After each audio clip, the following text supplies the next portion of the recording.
Appearing at Wisconsin Democrats' 1 year to win re-election event in Green Bay, Governor Tony Evers says he isn't overly worried about Aaron Rodgers' stance on vaccinations. I don't fuss about that much. You know, he made his decisions, and do I think some of the data that he was using might not be quite as accurate as he hoped, but it is what it is. If the vaccine is so great, then how come people are still getting COVID and spreading COVID and unfortunately dying from COVID? Given Rodgers' platform, Evers says some of his comments are concerning. However, the governor doesn't expect the quarterback to keep pushing his beliefs. I just don't think that he's got the time or effort to be a spokesperson for not getting a vaccination. So I'll continue to do that, and hopefully he'll continue to play football at a high level. Rodgers says he won't be encouraging people on vaccines either way. I think you should do what's in the best interest of your body. Outside of the Brown County Democrats' office, opponents of Evers lined the street, some admitting they used to not be fans of Rodgers either. I have not been supporting the Packers for a while now because of the not coming out for the national anthem, but when he did what he did yesterday, he's got 100% support from me now. Protesters say Evers should factor in Rodgers' comments as vaccine mandates are considered. He didn't take the vaccine. He stood up for his rights.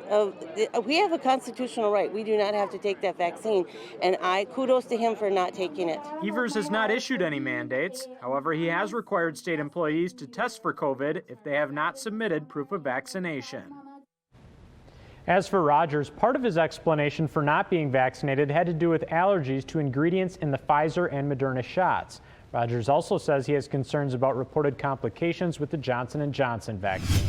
Overall, fans said that Love did a good job on the field yesterday, despite the circumstances. And one fan who's been watching Packers games since the 1950s said he thinks that it takes a new quarterback really about 3 to 5 years to really learn the craft.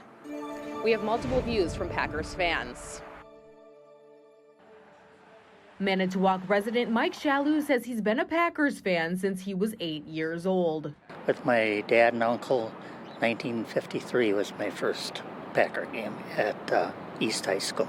Shalhoub says he figured rookie quarterback Jordan Love would be nervous at the beginning of Sunday's game against the Kansas City Chiefs. And as the game went on, second half of that, he seemed to perform a little bit better. I knew that KC was going to be after him the whole game. That was probably going to be their game plan, being his first NFL start, but I thought he did well. I thought he did a pretty good job. I really do. I mean, it's his first start. He was under the gun, and his stats look reasonable. I mean, he was missing timing with all the receivers because he just didn't have enough time with them. Jay Greiling says he'd like to see Love get more practice with timing. Especially with Devontae. They missed that long ball by inches. But he'd also like to see Aaron Rodgers back on the field. He's obviously the guy, but I don't know, how long is he going to be out with COVID? Well, I'm sure if Aaron is able to come back, that he would be the starter. But if things change and if Jordan is going to be the guy, then yeah, I'm 100% behind him. Normally it takes a quarterback 3 to 5 years to completely learn the system, and Mr. Rodgers had to do that, under Brett Favre there for almost 4 years, I think it was. So it's better than throwing the quarterback into, like a lot of these rookies, into the wolf's den or whatever you might say, because they have an awful lot to learn. In the City of Green Bay Code of Conduct, the code states that members of the Common Council and the mayor shall maintain the utmost standards of personal integrity, trustfulness, honesty, and fairness in carrying out their public duties. Green Bay resident Kimber Rollin alleges Green Bay Mayor Eric Genrich violated that code in a complaint filed with the city on Thursday. Rollin points out the city used grant money from the Center for Tech and Civil Life to help carry out the November election. The complaint alleges, as part of that grant, Genrich allowed non-resident Michael Spitzer Rubenstein to run Central Count. Rollin argues allowing a non-resident to run Central Count is a violation of Wisconsin state statutes. Genrich has defended the city's handling of the election for the past year, including these comments during a March 16th Common Council meeting. Now, nothing of human creation is perfect, but our election was pretty darn close. Fox 11 reached out to Genrich's office for an interview, but did not hear back. We also reached out to Kimber Rollin, but she did not respond. 1 million Americans are helped every year by the DAV, an organization that helps disabled veterans. One Oshkosh man says his time with the DAV has helped him through his long road to recovery. Fox 11's Gabriella Primus shows us how he is now helping others. Adam Alexander spends his days with his wife and dog at their home along Lake Winnebago.